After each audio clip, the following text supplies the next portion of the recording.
What made September 2014 floods so bad? Dredging dilemma, basin bungalows, policy paralysis, enigmatic engineering, governance glitch, lack of coordination and planning, clueless national disaster response force are some of the key areas where the politics of the place has to be sidelined and the climate crisis has to take the lead. Historic discharge of Jhelum, the lifeline of Kashmir, created massive devastation in 2014 fall. 12 lakh families were directly impacted by the troubled waters. Ferocious Jhelum inundated the habitations, displaced populations, and destroyed properties. Experts believe that due to historic failure of the successive regimes, floods have not been managed properly. Kashmir's famous flood expert Ejaz Rasool believes.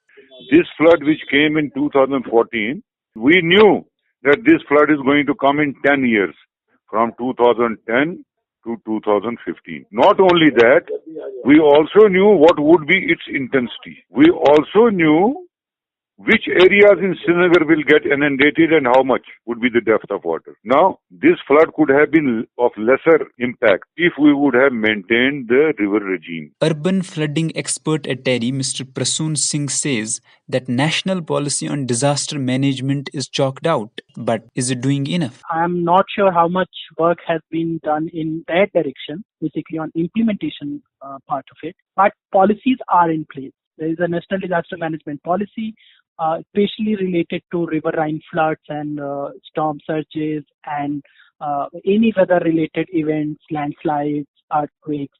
So the policies are in place. How to mitigate it? What should be the approach?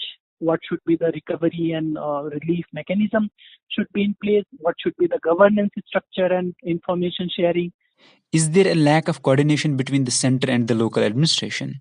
I'm not sure at what level, but the coordination is lacking, but definitely governance is an issue. Head at the Department of Earth Sciences and Geoinformatics, University of Kashmir, Dr. Shakil Romshu, opines Kashmir has failed to learn the lessons from 2014 floods. Hence, the persistent threat is looming large. If you look at the 2014 floods, the main trigger of the flood at that time was the extreme rainfall. If you look at the carrying capacity of the Jhelum, it is 35,000 cusecs. And that flood was 120,000, 120,000. So why did we get this much of flood, and why did government, even if the damage estimates are exaggerated, but they said 1 trillion rupees damage, which is very huge. It is the failure of the successive government. In a landlocked valley with government always shuttling between two capitals, the commoners bear the brunt of every natural disaster. Jhelum is a ticking time bomb. With no proper dredging done, the sleepy government is staring at a disaster.